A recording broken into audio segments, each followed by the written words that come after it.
Bonsoir. D'abord, il faut que j'excuse M. Goldman. M. Goldman reçoit un prix du fait qu'il a été président de l'Innovative Medicine Initiative pendant 5 ans. Et de ce fait-là, il reçoit un prix aux États-Unis. Donc le sujet aujourd'hui, c'est en fait comment arriver à développer des médications qui seraient utiles à beaucoup de personnes, ceci en ciblant des maladies relativement rares. Il y a un exemple relativement récent qui est évident, c'est qu'à partir d'une maladie rare où on a trop de cholestérol, on pourra, et ça chez une maladie, chez une famille relativement réduite, on a développé à partir de cet exemple-là des médications qui seront utilisées pour un grand nombre de personnes. Maintenant, il y a des maladies autres, encore rares, chez qui on découvre un médicament spécifique qui au départ est dirigé vers une maladie bien spécifique, mais qui pourrait éventuellement par après servir à beaucoup d'autres patients. Nous avons ici Mme Roufos, médecine interne générale, à Erasme, ça devient une race relativement rare, il faut le dire, qui a une expertise dans un domaine d'une pathologie avec trop d'éosinophines, c'est des globules blancs qui servent largement contre l'allergie, et qui à partir de là a développé des thérapeutiques d'une part, qui pourraient servir à d'autres maladies, entre autres un nouvel anticorps. Et M. Mouchen, aussi un interniste général, mais spécialisé en maladie. Hein? Ce n'est pas une espèce, on voit disparaître. Il y en a deux dans la même soirée. Donc... Quand même, ça c'est relativement rare, il faut le dire, qui est spécialiste en maladies infectieuses, qui également a développé une cible envers lesquelles certains médicaments pourraient être utiles pour d'autres pathologies, que simplement des problèmes immunitaires. À vous, Mme Roufos. Merci. Décidément. Voilà. Mais je vais donc commencer simplement en vous expliquant comment on a conçu cette conférence. Michel Goldman devait d'abord vous parler de l'innovation thérapeutique. Il est justement en train de recevoir un prix par rapport à son activité dans ce domaine. Donc d'abord, il s'excuse vraiment auprès de vous. Je pense qu'il regrette beaucoup de ne pas être là parce qu'il aurait pu vous faire le bilan de ses activités au cours de ces dernières années. Je pense qu'il aurait beaucoup aimé faire ça. Je pense que ça aurait été très intéressant. Donc je vais essayer de me substituer à lui en sachant que je vais certainement pas pouvoir vous faire part d'autant d'informations intéressantes que lui, mais je vais en tout cas introduire le sujet et aborder les points qu'il aurait voulu discuter avec vous. Et puis, Michel Mouchen et moi-même, nous allons vous montrer 2 cas illustratifs, des exemples où les maladies rares ont conduit à l'innovation thérapeutique. Alors, je vais commencer en vous parlant de l'importance de l'innovation en matière de développement de nouvelles drogues. Cette innovation est vraiment très très essentielle. Vous savez sans doute qu'il y a d'importants progrès qui ont été faits en termes technologiques. On a décodé le génome humain, en matière de biologie moléculaire, de techniques d'investigation, de bioinformatique. Et donc, c'est assez surprenant qu'en dépit de tous ces progrès assez récents, le nombre de nouvelles molécules véritablement innovantes qui arrivent à être approuvées chaque année reste extrêmement faible. Vous voyez ici qu'il y a moins de 10 drogues par an qui sont, on dit première de classe, c'est-à-dire ce premier type de drogue qui cible une voie biologique donnée. Et donc ce chiffre est extrêmement décevant par rapport aux progrès technologiques qui ont été faits au cours de ces dernières années.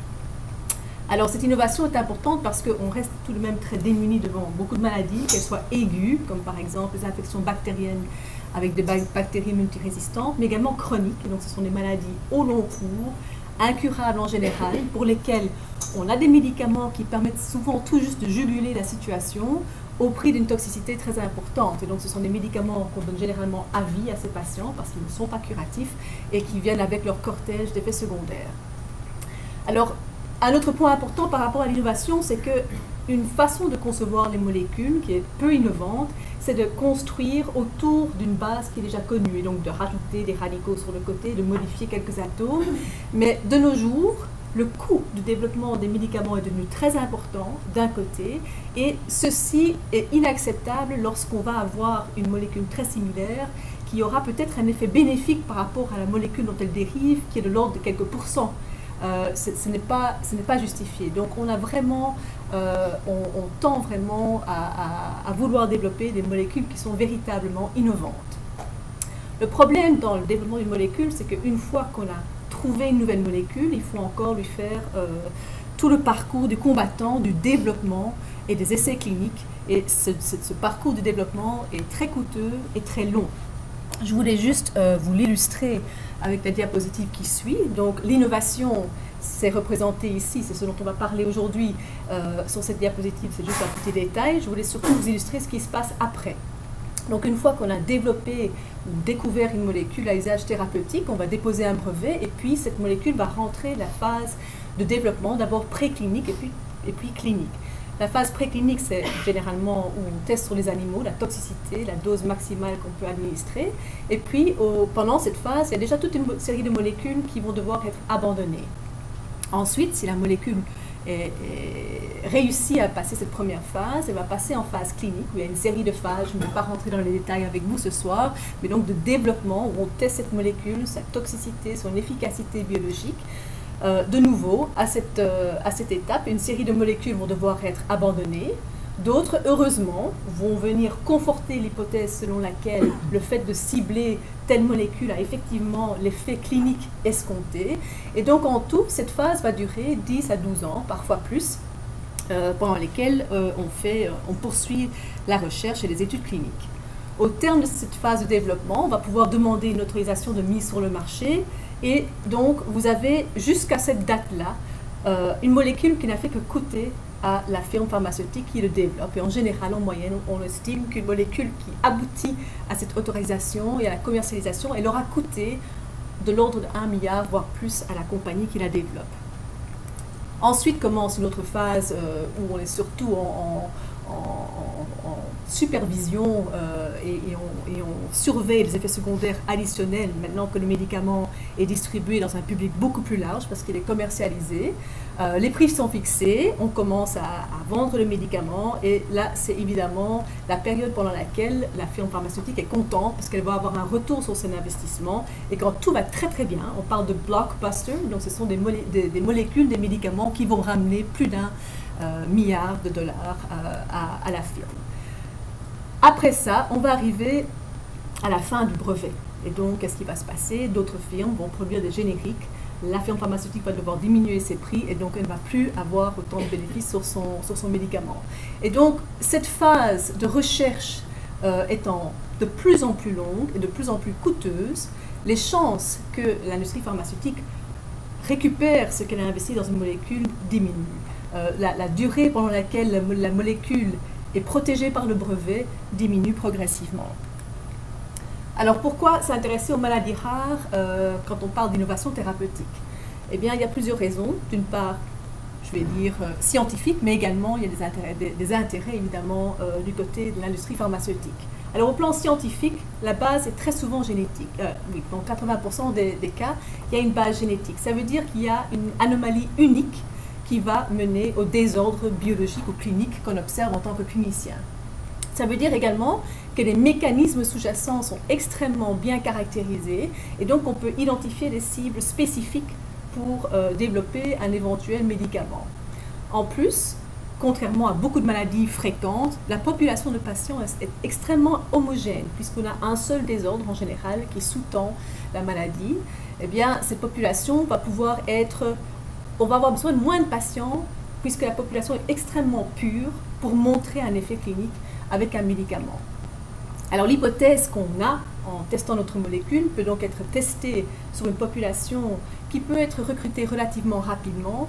Pourquoi? Parce que c'est un milieu, le milieu des maladies rares qui est souvent assez, on va dire, fermé, assez proche. Les cliniciens, les patients sont très proches les uns des autres, il y a un haut niveau de motivation et donc on peut assez rapidement motiver et les cliniciens et les patients à participer à des petites études des cliniques qui vont pouvoir éventuellement prouver l'hypothèse selon laquelle en ciblant telle molécule, on va avoir un bénéfice clinique. Et donc, ceci explique l'intérêt des maladies rares dans la découverte de nouveaux médicaments. Malheureusement, ces maladies rares, elles sont également dites orphelines. Pourquoi? Parce que l'industrie pharmaceutique ne s'y intéresse pas beaucoup. Pour pouvoir rentrer dans leurs frais, dans leur investissement initial, il faut pouvoir diffuser le médicament dans la population la plus large possible. Évidemment, quand on parle de maladies rares, ce sont des maladies qui affectent moins d'une personne pour 2000. Et donc, on va avoir un problème de retour sur l'investissement. Et donc, devant cette difficulté, les différents agents régulateurs, comme la FDA, ont créer des situations un peu exceptionnelles pour les firmes pharmaceutiques, pour les inciter à développer des nouvelles molécules pour les maladies rares. Aux États-Unis, ça s'est fait en 1983, en Europe un peu plus tard. Mais d'une façon générale, on accepte de conférer un statut de médicament orphelin et puis on propose une série de facilités à l'industrie pharmaceutique. Parmi ces facilités, il y a des frais qui sont moindres, on paye moins d'impôts, on paye moins de frais administratifs quand on demande l'autorisation de mise sur le marché d'une molécule. La firme va également éventuellement proposer un comité scientifique pour aider à développer, concevoir l'étude pour qu'elle ait le plus de chances possible de répondre à la question scientifique posée. L'autorisation va parfois être accélérée par rapport aux 2-3 ans habituels. Et alors, ceci est évidemment très intéressant pour l'industrie pharmaceutique. Il y a une exclusivité sur le marché tout à fait indépendante du concept de brevet. Donc le brevet va protéger la molécule pendant une durée tout à fait prédéterminée. Et bien ici, cette exclusivité ne prend cours qu'à partir du moment où la molécule a été mise sur le marché. On a reçu l'autorisation, et bien à partir de cette date-là, on va avoir la possibilité de l'utiliser exclusivement pour cette indication. Ça dépend de quel pays. Aux États-Unis, cette exclusivité est de 7 ans, en Europe de 10 ans. Donc voilà des incitants extrêmement intéressants pour l'industrie pharmaceutique qui, bien sûr, comme vous le voyez, a répondu positivement à cette proposition qui a été faite. Avant 1983, il y avait seulement 38 médicaments qui avaient été approuvés pour les maladies rares et maintenant, après cette date, on est à plus de 400 molécules.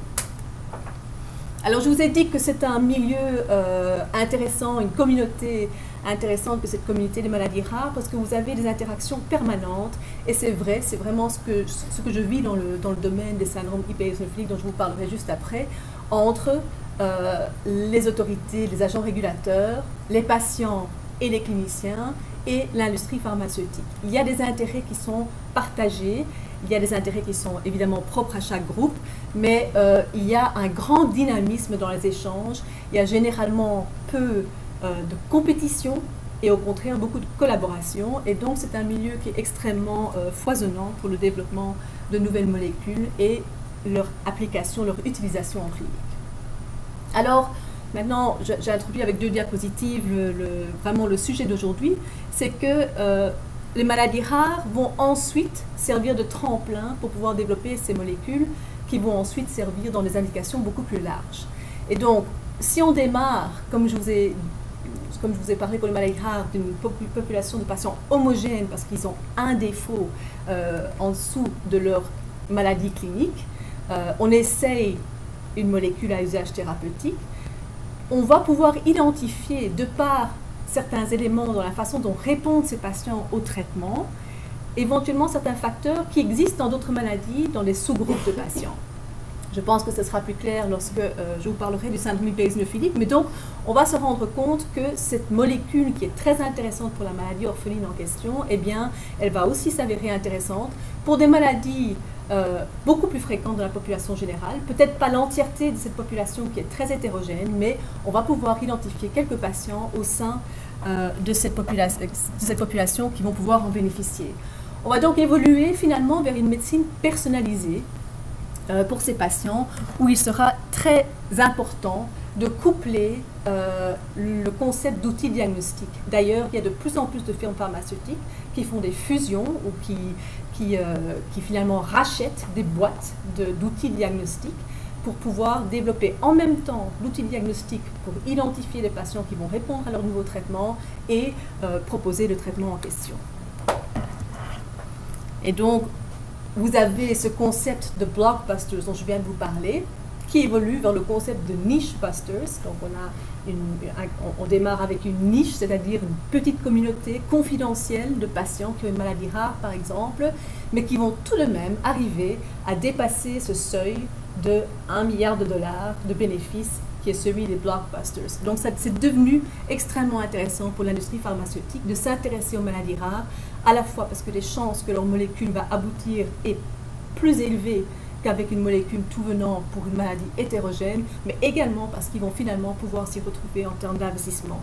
Le développement de la molécule va leur coûter moins cher, il va se dérouler plus rapidement et en fin de compte, ils vont pouvoir le vendre cher.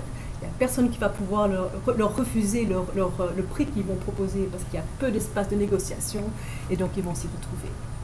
Alors les maladies dont on va vous parler aujourd'hui, je vais dire, peuvent se distinguer par une différence, je pense, essentielle. Je vais vous parler de maladies rares dont on ne connaît pas l'origine génétique et donc on ne connaît pas les mécanismes moléculaires sous-jacents. Par contre, les mécanismes effecteurs, c'est-à-dire les cellules, les médiateurs qui sont responsables de la maladie sont bien maîtrisés. Et puis Michel Mouchen vous parlera plus de maladies où là, l'origine génétique est bien identifiée, bien maîtrisée et donc on comprend même au plan moléculaire les mécanismes de la maladie. Alors je vais vous parler d'un agent innovant, qui est donc l'ensemble, le groupe des anticorps anti-interleukine 5. Et les maladies dont je vais vous parler, c'est l'asthme, maladie extrêmement répandue dans la population générale, et le syndrome éosinophilique, qui est une maladie orpheline par excellence. Alors, quelques mots sur l'asthme. C'est une maladie dont la définition clinique est assez simple, mais qui recouvre une population, comme je vous l'ai dit, très hétérogène de patients. Vous avez ici représenté des voies aériennes, chez le sujet normal, chez le patient asthmatique. Chez le sujet normal, vous avez une lumière qui est extrêmement grande, bien ouverte. Vous avez des muscles lisses qui entourent les bronchioles. Cette lumière n'est pas tapissée par du mucus, ce qui n'est pas le cas, évidemment, comme vous voyez ici, de la bronchiole de la personne asthmatique.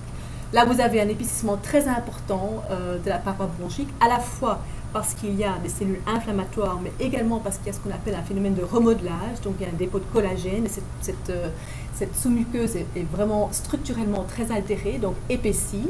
En s'épaississant, évidemment, vous voyez qu'elle réduit la lumière de la bronchiole, il y a une sécrétion très importante de mucus, et vous avez une hypertrophie de toute la musculature lisse autour des bronchioles, au plan clinique, vous avez à la fois un débit aérien qui est réversible au cours du temps, donc qui diminue et puis qui peut réaugmenter, qui donc se modifie au cours du temps, qui est associé à une hyperréactivité des voies aériennes, donc bronchiques, face à des substances relativement peu spécifiques. Voilà la même chose représentée, une bronchiole normale avec sa paroi qui est vraiment assez fine, sans infiltrat inflammatoire, et ici vous avez un infiltrat inflammatoire extrêmement dense et une couche musculeuse qui est également extrêmement épaissie. Alors l'asthme est une maladie très fréquente, je vous l'ai dit, elle concerne probablement de l'ordre de 300 millions de personnes à l'échelle mondiale. Sa prévalence varie selon les pays. Les pays les plus affectés sont le Royaume-Uni et l'Australie, avec des pourcentages qui sont même un petit peu délirants. Mais chez nous, ça se rapproche plus de ce qu'on voit aux États-Unis. On est de l'ordre de 8% des patients, de la population qui est atteinte d'asthme. Cette maladie est associée à une très importante mortalité. Les coûts sont importants. Il y a des coûts directs qui sont liés aux hospitalisations, aux consultations fréquentes, au coût des médicaments également. Vous avez des coûts indirects liés à la désinsertion professionnelle et puis des coûts évidemment qui ne sont pas, on ne peut pas les compter, on ne peut pas les comptabiliser, qui ont trait à la qualité de vie. Un concept également important, c'est l'augmentation progressive de la prévalence de l'asthme qui, semble-t-il, se stabilise. On atteint un plateau depuis une dizaine d'années, mais donc c'est une maladie qui, jusqu'il y a peu, ne faisait qu'augmenter en fréquence au cours du temps. Alors le traitement de l'asthme, pour la grande majorité des patients, est extrêmement simple. Elle associe l'inhalation de corticostéroïdes et souvent l'inhalation de ce qu'on appelle les bêta-agonistes de longue durée d'action. Donc ce sont des médicaments qui vont ouvrir les voies aériennes en agissant au niveau de la musculature lisse et donc réduire cette hyperréactivité bronchique. On va parler aujourd'hui de cette catégorie de patients. Ce sont des patients qui ont un asthme sévère, chronique, qui nécessite une escalade progressive des doses de corticostéroïdes inhalées, associées à ces fameux bêta-mimétiques de longue durée d'action, une série d'autres médicaments et, généralement, on finit par leur donner des corticostéroïdes par voie orale parce qu'il n'y a pas moyen de stabiliser l'asthme autrement. Et on parlera des agents d'épargne cortisonique dans ce contexte. L'asthme sévère est une maladie particulièrement préoccupante en termes de potentielle mortalité. Ce sont ces patients-là qui meurent de leur crise d'asthme. C'est défini comme un asthme qui persiste malgré la prise quotidienne de corticostéroïdes et de bêta-mimétiques à longue durée d'action à dose élevée. Ça représente probablement de 5 à 10% des patients asthmatiques, mais alors que c'est une minorité de ces patients, ça représente plus de la moitié des coûts de l'asthme en termes de santé publique. Je vous ai parlé du fait que ces patients ont souvent recours aux corticostéroïdes oraux et à la fois la maladie et finalement les traitements sont responsables d'une grande morbidité chez ces patients. C'est vraiment chez eux qu'il y a un besoin important de médicaments innovants. Alors, en recherchant des cibles thérapeutiques dans cette population d'asthmatiques, il y a évidemment une cellule qui vient tout de suite à l'esprit qui est l'éosinophile. Je voudrais juste vous illustrer ça avec cette diapositive en 1990, où très clairement, chez les sujets asthmatiques de sévérité croissante, vous avez ici les sujets normaux à gauche et puis 4 groupes de sévérité croissante d'asthme. Il y a des éosinophiles dans le sang et des éosinophiles dans le liquide de lavage broncho-alvéolaire. Clairement, les éosinophiles, je vous en parlerai tout de suite, ont un rôle important dans l'asthme. Ceci est encore plus intéressant. Ça suggère que les éosinophiles ont un effet toxique et sont responsables d'une partie des problèmes liés à l'asthme. Vous avez ici des éosinophiles qui sont marqués en brun parce que on marque en fait une substance contenue dans les éosinophiles qui sont intactes et vous avez d'ailleurs l'épithélium de la muqueuse bronchique juste au-dessus qui est intact. Par contre ici, vous avez des éosinophiles qui ont dégranulé, donc qui ont été activés. Voilà la substance contenue dans les éosinophiles qui n'est plus contenue dans des cellules bien délimitées. Et en vis-à-vis, vous avez l'épithélium bronchique qui est tout à fait déstructuré et détruit. Donc ça signe vraiment une cytotoxicité et un rôle pathogène de l'éosinophile chez le sujet asthmatique. Alors, en quelques mots, l'éosinophile est une cellule, c'est un globule blanc qui représente une minorité de nos globules blancs. 3 à 5% de nos globules blancs circulants sont des éosinophiles. Les éosinophiles ont un tropisme tissulaire très très important et donc on a seulement 1% des éosinophiles qui sont dans le torrent vasculaire, les autres sont dans les tissus. Ils sont normalement impliqués dans les défenses antiparasitaires, mais lorsqu'ils sont présents, ils sont responsables également de dégâts collatéraux. Pourquoi? Parce qu'ils contiennent des médiateurs toxiques, des médiateurs vasoactifs, donc qui vont causer une augmentation de la perméabilité capillaire, et bronchoconstricteurs. Et donc, ils ont tout ce qu'il faut finalement pour déclencher la maladie asthmatique. D'où viennent les éosinophiles? Comme ce sont des globules blancs, ils viennent de la moelle osseuse et il y a une série de facteurs de croissance qui sont impliqués dans leur maturation, dont un particulièrement intéressant parce que tout à fait spécifique. Et si on n'a pas ces facteurs, il n'y a pas d'éosinophiles, c'est l'interleukine 5. Alors, l'étape suivante consistait à prouver qu'il y avait de l'interleukine 5 produit en excès chez les patients asthmatiques, ou en tout cas d'abord dans des modèles murins, et que si on abolit cette expression, eh bien, on protège contre le développement de la maladie. Eh bien, cette preuve a été donnée à multiples reprises, chez la souris notamment. Vous avez ici une bronchiole normale dans un modèle murin d'asthme. On fait inhaler de l'ovalbumine chez les souris qui ont été préalablement sensibilisées contre l'ovalbumine. Elles vont développer une inflammation péribronchique comme celle qu'on a vue sur les diapositives précédentes avec énormément d'éosinophiles. Eh bien, si on fait ces mêmes expériences chez des souris qui sont invalidées génétiquement pour l'expression de l'interleukine 5, donc qui n'ont pas d'interleukine 5, eh bien vous voyez que cette bronchiole n'est à peine changée par rapport à celle de la souris qui n'a pas été sensibilisée à l'ovalbumine. Et donc, le fait de ne pas exprimer l'interleukine 5 protège contre le développement de la maladie asthmatique chez la souris. L'étape suivante, c'est de voir ce qui se passe quand on vient antagoniser l'interleukine 5. C'est exactement la même chose. Vous avez ici une bronchiole normale. La souris a inhalé du sérum physiologique. La souris ici a inhalé de l'ovalbumine. Et si on traite avec des anticorps dirigés contre l'interleukine 5, eh bien vous avez l'absence, la disparition de l'infiltrat inflammatoire.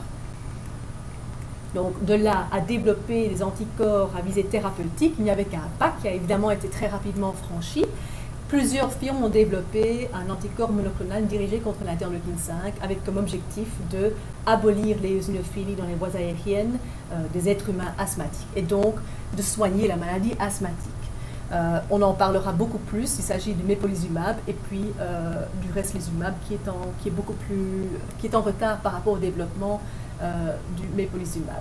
On a évalué ces molécules en préclinique chez les animaux, on a montré qu'elles n'étaient pas dangereuses et on a lancé évidemment les premières études chez les sujets asthmatiques. Alors ces premières études ont eu lieu en 2000 et ont été en fait extrêmement décevantes.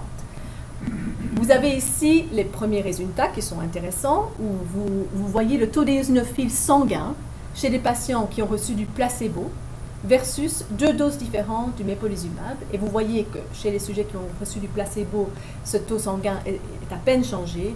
Par contre, on a véritablement déplété les éosinophiles chez les patients qui ont reçu le mépolizumab. Même chose dans les sputum, on en reparlera, donc on va dire les expectorations des patients asthmatiques. Vous voyez qu'après avoir reçu le traitement, ce sont les barres grises, eh bien il n'y a plus d'éosinophiles dans les sputum. Donc, biologiquement, on a eu l'effet escompté. Par contre, au plan clinique, c'était extrêmement décevant. Je ne vais pas rentrer dans les détails de ces techniques qui permettent d'évaluer la fonction des voies aériennes et l'hyperréactivité, mais en 2 mots, on fait inhaler de l'histamine qui fait se contracter les voies aériennes. Chez les asthmatiques, il faut très peu d'histamine pour qu'ils aient cette hyperréactivité bronchique.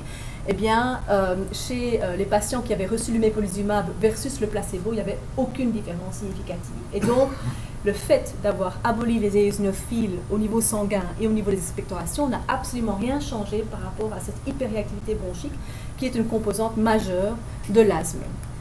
Donc après ça, après cette publication, il y a une série d'autres, vous voyez les titres qui sont assez rigolos, Trials and Tribulations, on se demande vraiment ce que les éosinophiles viennent faire dans l'asthme et on commence à réfléchir à l'asthme différemment en se demandant si vraiment l'éosinophiles joue un rôle aussi central qu'on l'a cru jusque-là sur base justement des modèles animaux et murins. Donc on a beaucoup douté de ce qui avait été fait jusque-là et on a essayé de trouver des explications scientifiques. Parmi ces explications scientifiques, il y en a une qui est ressortie assez rapidement comme étant une explication potentielle. Donc il y a des scientifiques qui ont répété ces études où on traitait les sujets asthmatiques avec de l'anticorps anti-interleukine 5 et pendant l'étude, ils ont fait des biopsies bronchiques pour voir s'il y avait des éosinophiles encore. Et ce que vous voyez ici, c'est qu'après le traitement par mépolizumab, il y avait encore des éosinophiles dans les voies aériennes. Donc il n'y avait plus dans le sang, plus dans les expectorations. Par contre, les éosinophiles tissulaires persistaient. Et c'était également vrai pour les produits de dégradation des éosinophiles, les médiateurs qui sont produits par les éosinophiles. Ici, vous voyez à peine une différence. Et donc, le fait d'avoir aboli les éosinophiles dans certains compartiments ne traduisait pas ce qui se passait dans certains tissus, et ceci était une explication potentielle. Alors, en réfléchissant à comment recaser ces molécules, qui avaient tout de même parcouru les premières phases avec succès, et surtout, on avait vraiment clairement montré une grande efficacité au niveau du compartiment sanguin et de certains compartiments, une des 2 firmes a décidé d'amener sa molécule un petit peu plus loin dans une maladie rare qui est le syndrome hyperéosinophilique. Pourquoi? Eh bien parce que c'est une maladie où, comme je vous ai dit, on maîtrise bien la biologie sous-jacente. On sait, c'est d'ailleurs un critère définissant cette maladie, il faut que les éosinophiles soient directement responsables des lésions, des dégâts tissulaires chez ces patients. C'est une maladie orpheline extrêmement grave, dont les complications sont vraiment extrêmement nombreuses. Je vous illustre ici quelques-unes. Voilà une échographie cardiaque avec un volumineux thrombus, un caillot dans un des compartiments qui peut éventuellement emboliser dans le cerveau. Vous voyez ici des emboles cérébraux. Dans les grands axes vasculaires, vous avez ici un énorme caillot qui a migré dans l'aorte. Mais il y a des complications qui sont moins graves, qui ne mettent peut-être pas en jeu la survie du patient, mais qui sont extrêmement enquiquinantes. Par exemple, on peut avoir une infiltration de l'entièreté de la paroi digestive depuis la bouche jusqu'à la fin, avec des éosinophiles responsables de douleurs abdominales, de vomissements, de diarrhée, d'amaigrissement. des infiltrats pulmonaires, comme vous voyez ici, qui peuvent être responsables d'importants problèmes d'essoufflement, de douleurs thoraciques, d'hypoxémie, des infiltrats cutanés. Donc c'est une maladie où les éosinophiles, je vous ai parlé de leur tropisme tissulaire, ils peuvent aller se mettre partout et vu la grande toxicité de leur contenu, eh bien, ils peuvent causer des lésions vraiment très importantes, voire mortelles. Le pronostic est donc assez sombre, sans traitement. Mais heureusement, on a la cortisone. La cortisone a un effet extrêmement toxique sur les éosinophiles, mais malheureusement, accessoirement, sur le patient également. Et comme on n'est pas curatif, on est parti pour un traitement à vie qui est vraiment grevé d'une grande mobilité iatrogène, donc liée directement aux médicaments. C'est la raison pour laquelle, souvent, on a recours à des agents d'épargne cortisonique, mais ce sont des agents extrêmement toxiques également. Ce sont des agents qui s'apparentent à ce qu'on utilise dans certaines chimiothérapies. Parfois d'ailleurs, quand les lésions cardiaques, cérébrales, etc. le justifient, on va jusqu'à la greffe de cellules souches pour se débarrasser des éosinophiles. Et donc on a testé cette molécule, le mépolizumab, dans le syndrome hyperéosinophilique pour voir si, en diminuant le nombre d'éosinophiles, on parvenait à avoir un effet clinique, sachant que ces éosinophiles sont directement responsables de l'entièreté de la maladie. Il n'y a pas de doute là-dessus. Sur l'asthme, on pouvait douter parce qu'il y a énormément d'autres cellules de médiateurs impliquées, mais dans le syndrome hyperéosinophilique, on maîtrisait bien cette biologie. Alors d'abord, on a vu la même chose que dans l'asthme. Donc vous voyez que ce sont deux petites études publiées en 2004, 3 patients dans l'une, 4 patients dans l'autre. On voit la même chose dans l'asthme, c'est-à-dire qu'il y a une abolition de l'hyperéosinophilie qui est immédiate, qui est durable, qui est tout à fait spectaculaire. Voilà les 3 patients, voilà un patient exemplatif dans l'autre étude, et donc il y a vraiment 0 éosinophile en général après la perfusion de mépolizumab. Mais ce n'est pas tout. En plus, on a un effet clinique. Et donc ces 2 études ont été extrêmement encourageantes pour la firme qui a persévéré avec sa molécule. Vous avez dans le premier article, c'était des patients qui avaient une dermatite grave à éosinophile. Vous voyez ici un nettoyage assez radical des lésions cutanées. Et dans le deuxième article, il y avait un jeune patient qui était atteint d'une œsophagite à éosinophile et qui avait dans ce contexte une cachexie extrême. Et bien vous voyez ici le taux d'éosinophile dans l'œsophage. Donc là, on est dans un tissu cette fois-ci qui diminue de façon spectaculaire. On n'est plus comme dans l'asthme, dans une diminution de 50%. On est dans une diminution beaucoup plus significative. Et donc directement, dans ce contexte vraiment très favorable, la firme qui développait ce médicament a demandé ce fameux statut dont je vous ai parlé dans l'introduction de médicament orphelin, à la fois auprès du FDA et de l'INEA ici en Europe. Elle a bien entendu obtenu. En même temps, encouragée par ces résultats, ayant reçu ce statut de médicament orphelin, la firme a organisé une étude clinique d'envergure sur 85 patients. Je vous rappelle, c'est une maladie orpheline, une étude qui était multicentrique, internationale, bien conduite, c'est-à-dire en double aveugle, contre placebo. Et donc il y avait un bras qui recevait de l'eau salée, l'autre bras qui recevait le médicament actif, pendant une période de 9 mois. Et pendant cette période, les patients avaient entre 20 et 60 mg de prednisone, donc de cortisone par jour pour être équilibrés lorsqu'ils sont rentrés dans la maladie. Et à la fin, l'objectif de l'étude, c'est de voir la proportion de patients chez qui on réussissait à atteindre une dose de maximum 10 mg par jour pendant une durée d'au moins 2 mois. Et la diminution progressive de la cortisone de ces patients était faite selon un algorithme qui avait été déterminé avant de lancer l'étude. Alors, voici l'objectif primaire, donc le fait d'avoir moins de 10 mg de cortisone pendant plus de 2 mois, qui a été atteint dans plus de 80% des patients sous mépolizumab versus placebo. La différence est tout à fait significative.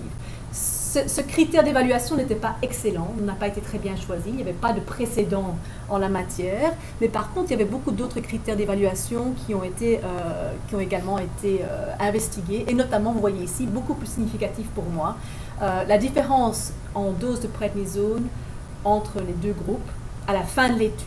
Et vous voyez qu'en moyenne, les patients dans le bras placebo avaient besoin d'un peu plus que 20 mg par jour, alors que les patients dans le bras mépolizumab avaient besoin de 6 mg par jour. Ça, pour un clinicien, c'est tout à fait différent. Autre point ici, c'est qu'il y avait à peu près la moitié des patients qui n'avaient plus besoin de cortisone du tout. Et donc ça, c'est un changement évidemment extrêmement positif dans la vie de ces gens, généralement jeunes, qui sont dépendants de corticostéroïdes. Cette étude a été prolongée par la suite, donc les patients ont pu rentrer dans une prolongation ouverte de l'étude et on a pu confirmer que 50 à 60% des patients étaient complètement sevrés en corticostéroïdes grâce à ce traitement. C'est un traitement qui se donne par voie intraveineuse, ça dure 30 minutes et cette figure vous montre l'information intéressante qui est quel est l'intervalle entre deux perfusions pour que les patients restent bien. Et cet intervalle est variable, comme vous le voyez. Ce sont des histogrammes en fonction du nombre de semaines entre deux perfusions.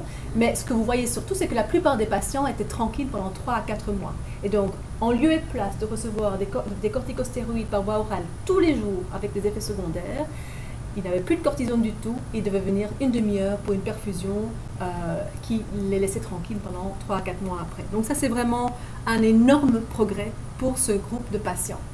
Malheureusement, après analyse des résultats, la FIRB a retiré sa demande d'autorisation de mise sur le marché pour cette molécule. Donc, nous, en tant que cliniciens, on était vraiment extrêmement enthousiastes et emballés par nos patients, dont on a vraiment vu la vie changer. Et la raison pour laquelle ça a dû se passer, c'est lié à la façon dont l'étude a été conçue. Je vous ai dit que c'était une étude en double aveugle, c'est vrai, on ne savait pas ce que recevaient nos patients. Mais vous voyez tout de suite, si vous voyez ici l'évolution des éosinophiles chez les patients au cours du temps, dans le bras placebo, le bras mépolizumab, on connaissait le taux d'éosinophiles. Et donc, cette différence était tellement spectaculaire qu'en fait, on n'était pas aveugle. Ce qui veut dire pour la FDA, par exemple, ou l'EMA, que notre interprétation de l'efficacité clinique de notre drogue pouvait être influencée par le fait qu'on savait que nos patients étaient sûrement en train de recevoir le médicament actif. Et donc, la FDA a refusé de reconnaître la qualité de cette étude clinique, qui avait demandé énormément de temps, d'énergie, d'argent. Et là-dessus, GSK a retiré sa demande d'autorisation de mise sur le marché. Par contre, ils sont retournés à l'asthme.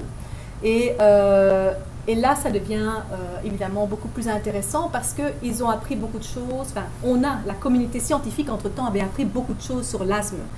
L'échec initial des anticorps anti-interleukine 5 dans l'asthme ont poussé les scientifiques à mieux comprendre la place de l'éosinophiles dans cette maladie et à réétudier un petit peu ce qu'on trouve dans les expectorations des patients. Voici la technique avec laquelle on obtient des sputum induits. Donc, on fait inhaler une solution salée de plus en plus concentrée au patient et puis ça génère une expectoration et puis on analyse le contenu de l'expectoration avec des éosinophiles chez certains patients, mais pas chez tous. Il y a des patients qui ont des neutrophiles et pas du tout d'éosinophiles. Il y a des patients qui ont les deux. Il y a des patients qui n'ont pas du tout de granulocytes, pas d'éosinophiles, pas de neutrophiles. Et donc, on a commencé à reconnaître que dans cette maladie très hétérogène, il y avait des patients chez qui les éosinophiles étaient présents de façon beaucoup plus quantitative et qualitative que d'autres. D'ailleurs, dans ce contexte, sachant que les exacerbations d'asthme sont clairement liées à la présence d'éosinophiles dans les expectorations, il y a un groupe qui a géré les patients, non plus en fonction de la clinique, mais en fonction de ce qu'on retrouvait comme éosinophiles dans les expectorations induites. Et donc, on a pu comparer la façon dont les patients évoluent au cours du temps, selon qu'on les gérait de façon classique, c'est-à-dire en fonction de la clinique, en fonction des tests fonctionnels respiratoires, versus selon qu'on les gérait en suivant leurs expectorations induites et en augmentant le traitement inhalé jusqu'à ce qu'il n'y ait plus d'éosinophiles dans ces expectorations. Et dans ce groupe, vous voyez qu'il y a eu une très nette diminution du nombre d'exacerbations d'asthme au cours de l'année de l'analyse. Et donc ceci, quelque part, dans l'asthme, prouvait le concept selon lequel, en ciblant des éosinophiles, dans une population bien spécifique de patients, eh bien, on pouvait avoir un bénéfice clinique sous forme d'une réduction du nombre d'exacerbations.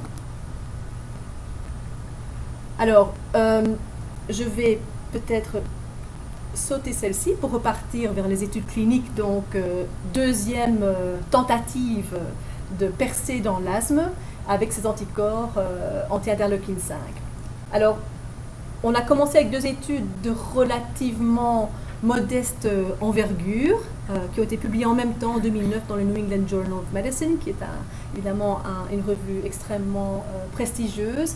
Et on a sélectionné les patients pour vraiment ne retenir que les patients qui avaient des éosinophiles dans leur expectoration induite et qui avaient une histoire d'exacerbation au cours de l'année qui a précédé leur inclusion dans l'étude.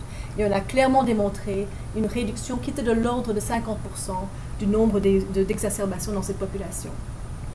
Si on regarde l'autre étude, la deuxième étude qui est sortie en même temps, un tout petit peu différente, c'était des patients qui étaient corticodépendants. Donc ça, c'était vraiment la petite population de patients asthmatiques sévères qui avaient besoin de cortisone par voie orale. Et pendant cette étude, c'est un peu comme dans l'étude avec le syndrome hyperéosinophilique, on a progressivement diminué la dose de cortisone qu'ils prenaient par voie orale. Et vous voyez que malgré qu'on diminuait leur corticothérapie orale, dans le bras de traitement actif, eh bien, on a observé presque exactement la même image en termes d'exacerbation. Il y avait une diminution tout à fait significative du nombre d'exacerbations. C'est une image miroir par rapport à celle que vous venez de voir, parce que ceci représente le nombre de patients sans exacerbation. Et donc, vous avez beaucoup plus de patients sans exacerbation dans le groupe ayant reçu le bépulizumab par rapport au placebo. Alors, avec ces deux études, on a ensuite enchaîné avec une étude beaucoup plus étendue, plus de 600 patients, où vous voyez ici de nouveau, en termes d'exacerbation, on compare 3 doses différentes de mépolizumab. La grande majorité des patients qui ont reçu l'agent actif n'ont pas fait d'exacerbation du tout pendant la durée de l'étude. Ce qui était très intéressant dans cette étude-ci, c'est qu'on a ensuite réinvestigué, réévalué la population de patients pour voir quels étaient les marqueurs qui pouvaient prédire une réponse au mépolizumab. Donc dans cette plus grande cohorte de patients qui étaient plus homogène que les premières cohortes, mais malgré tout hétérogène, on a pu remarquer que le bénéfice du traitement avec le mépolizumab était d'autant plus important que les patients avaient une éosinophilie sanguine élevée. Donc, il y avait l'éosinophilie dans les expectorations induites, mais si en plus ces patients avaient une éosinophilie sanguine plus élevée, le bénéfice ne faisait qu'augmenter. De même, en fonction du nombre d'exacerbations au cours de l'année qui précédait, eh bien, le bénéfice était d'autant plus grand. Et donc là, on est en train de réanalyser ces résultats a posteriori pour mieux sélectionner encore les patients à qui on va proposer ce médicament. Donc ça devient très intéressant parce qu'on va vraiment faire une médecine qui est personnalisée. Alors vous voyez ici le genre d'article qui a pu sortir après ces études encourageantes. Hein. On est en train d'évoluer vers un pipeline avec ces médicaments anti-interleukine 5. La découverte de molécules est généralement lente.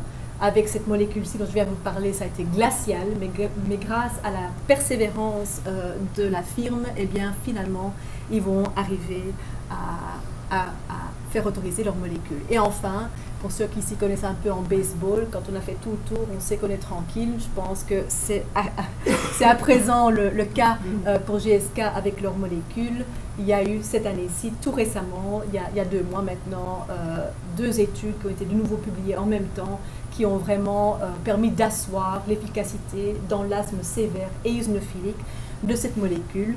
Vous avez en plus, dans ces dernières études, on compare des doses beaucoup plus faibles de mépolizumab par rapport aux études que je vous ai montrées précédemment, parfois par voie intraveineuse, mais également par voie sous-cutanée. Donc on est en train de diminuer la dose, mais également faciliter la voie d'administration, tout ça en préparation d'un médicament qui va être moins coûteux à administrer à la longue.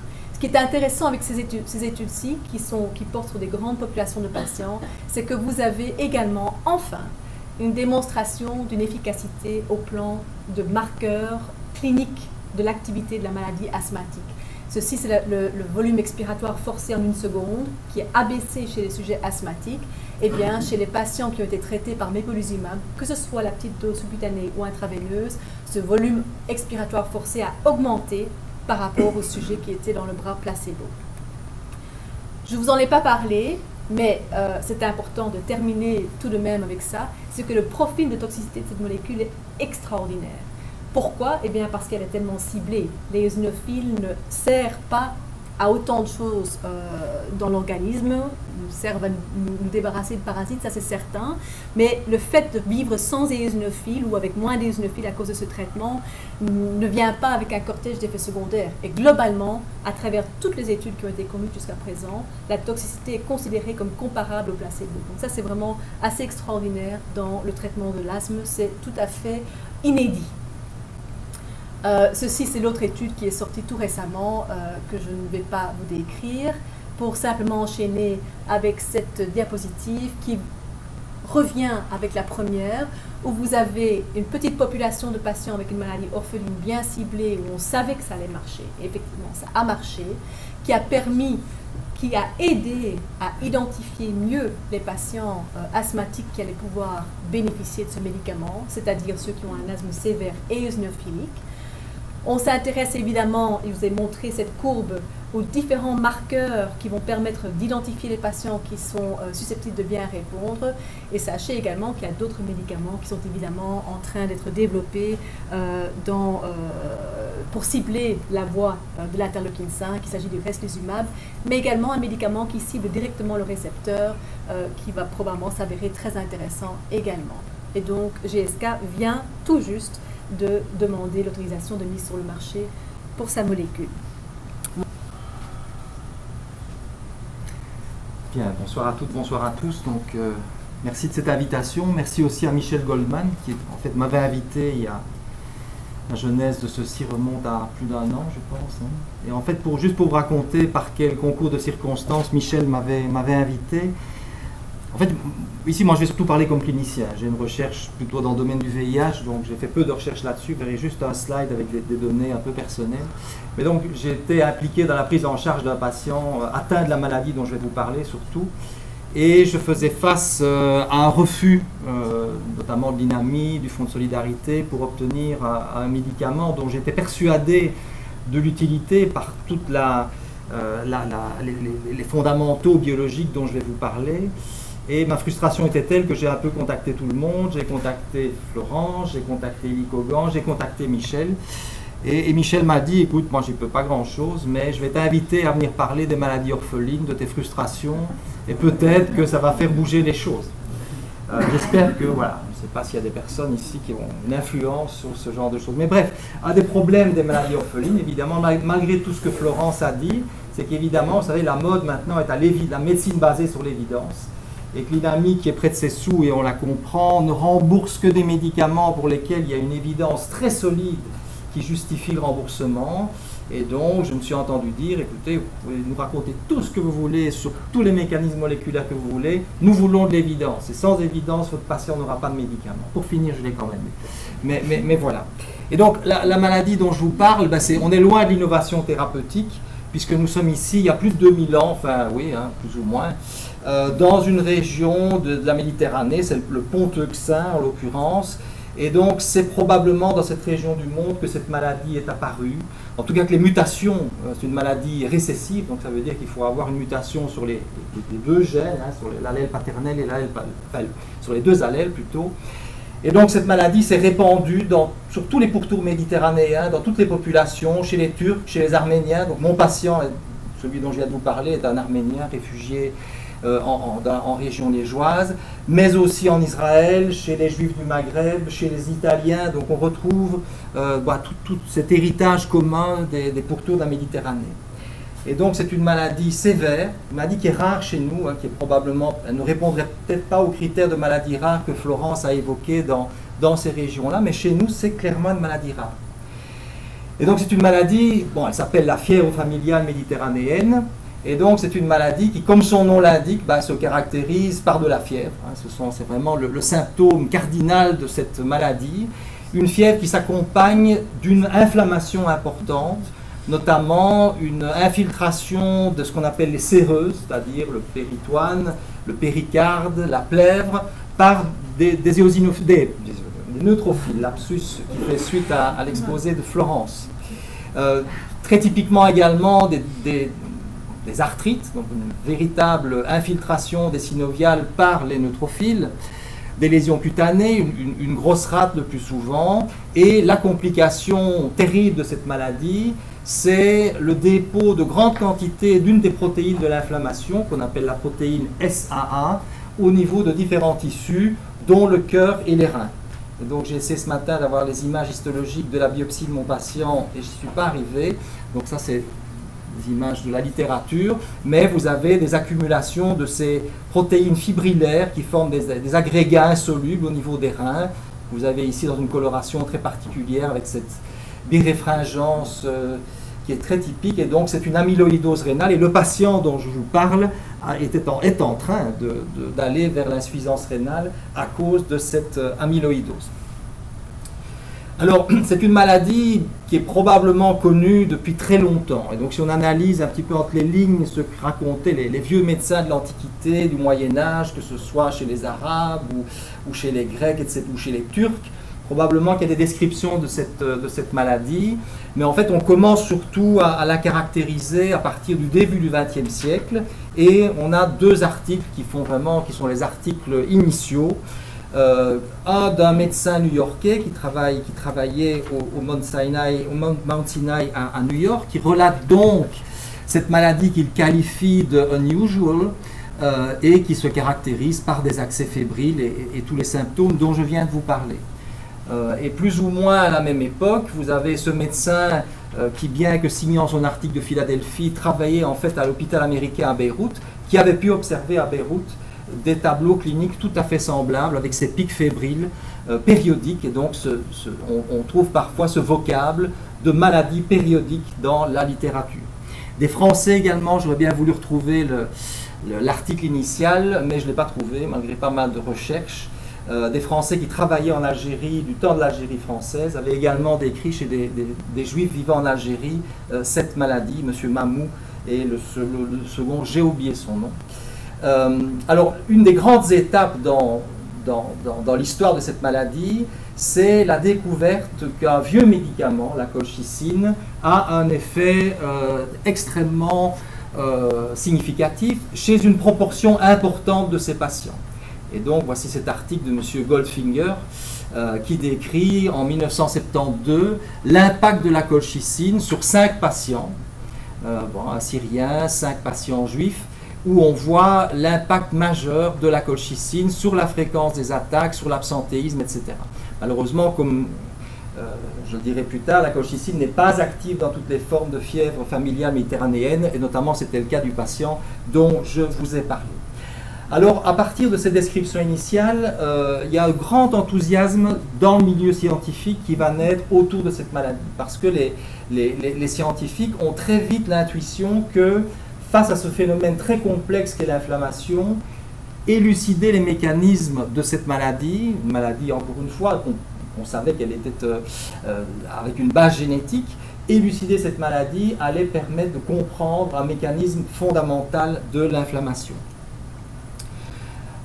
Alors, je passe ceci. Donc simplement, bon, la coïncidence est tout à fait amusante, puisque la colchicine est extraite de cette plante, le colchique, et le colchique provient d'une région qui se trouve ici sur la carte, puisque la région de Colchide se trouve très près de l'Arménie, très près du pays de mon patient. Et il est assez intéressant que le traitement qui est proposé à l'heure actuelle à la plupart des patients atteints de cette maladie, eh bien, c'est un traitement qui vient de la région où cette maladie est vraisemblablement née, qui est par ailleurs la région de l'empoisonneuse Médée, peut-être ici a-t-on de la colchicine, qui est par ailleurs un poison, comme vous le savez. Ça, c'est Mithridate qui était lui très résistant au poison, comme vous le savez aussi.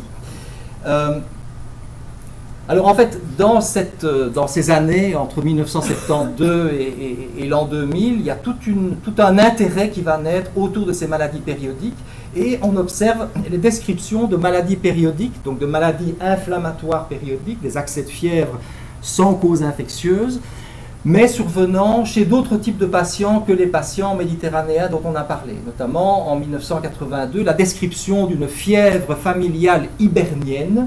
Donc l'Hibernie, c'est l'Irlande dans les anciens textes, et donc vous avez cette publication classique qui décrit chez des familles irlandaises un syndrome périodique qui ressemble à la fièvre familiale méditerranéenne, mais qui en est en partie différent. Et de même, plus près de chez nous, cet article qui décrit chez des patients hollandais, chez 6 patients hollandais, un syndrome périodique ressemblant aussi par certains aspects à la fièvre familiale méditerranéenne, mais présentant des différences et notamment une importante augmentation des IgD, qui est un petit peu le marqueur de cette maladie. Nous avons un expert de cette maladie ici dans la salle. Alors, le grand tournant, et c'est évidemment là que vous allez comprendre un petit peu la raison d'être de cette description de la fièvre méditerranéenne dans le sujet du jour, le grand tournant va évidemment être la découverte du gène impliqué. Et donc, c'est une équipe française, les Américains étaient très très proches, mais c'est les Français qui ont gagné la course grâce au Généton. Hein, souvenez-vous, dans les années 90, il y avait ces appels de fonds pour permettre aux équipes françaises de cloner le génome humain, etc., lutter contre la myopathie. Et notamment, c'est grâce à de l'argent du Généton que ces Français ont pu cloner le gène responsable de la fièvre familiale méditerranéenne. Et ils lui ont donné un nom très poétique, très érudit, qui est le nom de Mare Nostrum. Mare Nostrum, le monde latin, les pourtours de la Méditerranée. Les Américains ont trouvé que c'était peut-être un peu trop érudit et un peu trop référencé à l'Europe, et ils ont décidé de l'appeler plutôt Pyrrhine, référence à la fièvre évidemment, ce qui est quand même un peu érudit quand même. Et donc on n'appelle plus tellement le gène en question Mare Nostrum, on l'appelle maintenant Pyrrhine. Très peu de temps après, on a découvert également, et je terminerai mon exposé par cela, on a découvert également le gène responsable d'une de ces autres fièvres, la fièvre périodique hollandaise pour l'appeler ainsi, mais le vrai nom c'est le syndrome d'hyper-IgD, où très bizarrement c'est une enzyme de la voie de synthèse du cholestérol qui est responsable de cette maladie. Et vous verrez, ça a des implications thérapeutiques potentielles. Alors, un papier fondamental, je dirais, là aussi, dans la compréhension de mécanismes qui dépassent très largement cette maladie rare qui est la fièvre familiale méditerranéenne. C'est la découverte par un groupe suisse de Lausanne, le groupe de Jörg Tschopp, que de nombreuses protéines dont on savait qu'elles étaient impliquées dans des voies inflammatoires, eh bien, trouvé que dans de très nombreuses protéines, on trouve à l'extrémité C-terminale des séquences qui ressemblent à celles de la pyrrhine. Et donc, vous avez ici PYD, c'est ça a été baptisé, suite à cette découverte du gène de la fièvre familiale méditerranéenne, des domaines de type pyrrhine. Et donc, on trouve ici une protéine qui est la protéine ASC, dont je vais redire un mot, la pyrrhine elle-même, hein, celle qui est responsable de la fièvre méditerranéenne, une caspase qu'on trouve chez les poissons zèbres, mais peu importe, et des protéines très clairement impliquées dans des mécanismes inflammatoires. Et c'est réellement grâce à cette découverte que l'équipe de Jörg Tschopp va tout mettre ensemble, va comprendre comment ces différentes protéines interagissent les unes avec les autres dans les réponses inflammatoires.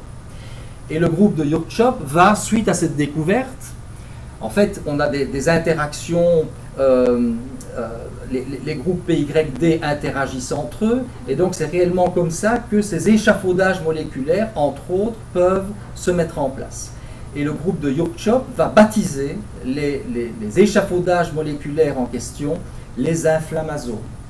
Donc qu'est-ce qu'un inflammasome? C'est quand la cellule est soumise à un stimulus microbien, par exemple, la mise en place d'un échafaudage moléculaire impliquant les domaines de type pyrrhine pour aboutir à un signal fondamental en inflammation qui est la production. Il y a une coquille, comme quoi même de bon journal laisse passer des coquilles, puisque ici c'est pro-interleukine 1 bêta, et donc le signal effecteur, si je puis dire, de ces inflammasomes, c'est la production d'interleukine 1 bêta. L'interleukine 1 bêta est connu depuis les travaux de Charles Dinarello, hein, qui est le père de l'interleukine 1 bêta. C'est le médiateur inflammatoire le plus puissant. Quelques nanogrammes d'interleukine 1 bêta provoquent une fièvre importante, un état septique, une libération massive des protéines de la phase aiguë par le foie. Et donc, ce sont les travaux de Jörg Tschopp qui ont pu lier cette maladie ancestrale à la production de cette cytokine que l'on savait depuis quelques années être responsable de ces états inflammatoires sévères. Et donc, en fait, ce qui se passe, c'est que dans la cellule, l'interleukine 1 bêta est présente sous forme d'un précurseur, qu'on appelle pro-interleukine 1 bêta, et l'inflammasome va activer une caspase qui est une enzyme qui va cliver la pro-interleukinin bêta en libérant l'interleukinin bêta active. Le concept d'inflammasome aura un grand succès. Je vais revenir à celle-là après, mais je me suis amusé simplement, c'est un exercice classique, vous allez sur Medline, vous allez année par année, vous regardez les citations, et vous voyez que le nombre de citations relatives à l'inflammasome a réellement explosé, et pour le moment en phase, on pourrait dire presque exponentielle. Alors, bon, on pourrait dire que le nombre d'articles scientifiques aussi augmente compte tenu du fait que les Chinois publient, etc. Mais croyez-moi, si on ramène ceci au nombre total d'articles, manifestement l'inflammasome reste quelque chose qui est très à la mode. Alors voici le modèle, bon, parce que c'est malgré tout comme ça qu'on avait commencé l'histoire. Donc voici le modèle tel qu'il était au moment où Chop a repris les travaux.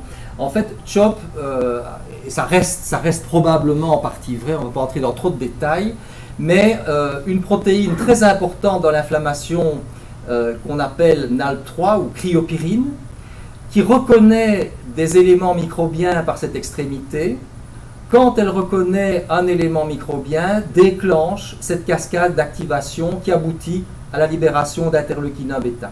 Et dans le modèle initial, la pyrine, donc le gène responsable, la protéine responsable de la fièvre méditerranéenne, est un régulateur de cette voie d'activation. Et donc, le postulat était que chez les personnes qui n'ont pas de pyrine, cette voie d'activation est active de façon exacerbée. Alors, très peu de temps après, Dinarello a trouvé que c'était fort intéressant, évidemment, et s'est intéressé à des mutations survenant au niveau de cette protéine C. Et on a trouvé d'autres syndromes auto-inflammatoires, plus rares encore, qu'on appelle notamment maladie de Muckle-Wells. Il y en a quelques dizaines en Belgique, probablement, peut-être moins même, dans laquelle une mutation au niveau de cette protéine C est responsable également d'un gain d'activité et d'une production importante d'interleukinin bêta. Et donc Dinarello, qui était le pape de l'interleukinin bêta, a lui-même été surpris de une seule mutation qui a des effets aussi importants sur ces voies de l'inflammation, a big lesson from a small mutation. Et je crois que c'est tout le sens de ce qui a été dit au début, c'est ce que nous disent les maladies orphelines. Et les maladies rares, et surtout quand elles sont monogéniques, le vivant a d'une immense complexité. Et donc la mode est aux interactomes.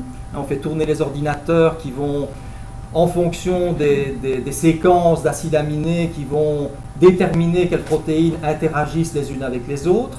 Et on peut bâtir des cartes comme celle-là, parfois même encore beaucoup plus complexes, où des centaines de protéines interagissent les unes avec les autres. Le problème, évidemment, si vous voulez manipuler, donc ça c'est le réseau, c'est un réseau d'inflammation au niveau d'une cellule, d'un monocyte par exemple. Et donc tout ça c'est des protéines qui sont impliquées, qui ont été découvertes comme impliquées à des titres divers dans les réponses inflammatoires. Et bien évidemment que si vous voulez développer des médicaments et qu'on vous donne une carte comme celle-là, eh bien c'est très difficile de savoir où il faut agir, parce que ces réseaux ont des propriétés complexes. Et ce n'est pas nécessairement en agissant au niveau d'un nœud qu'on aura l'effet attendu, parce qu'évidemment le réseau peut compenser certains effets thérapeutiques.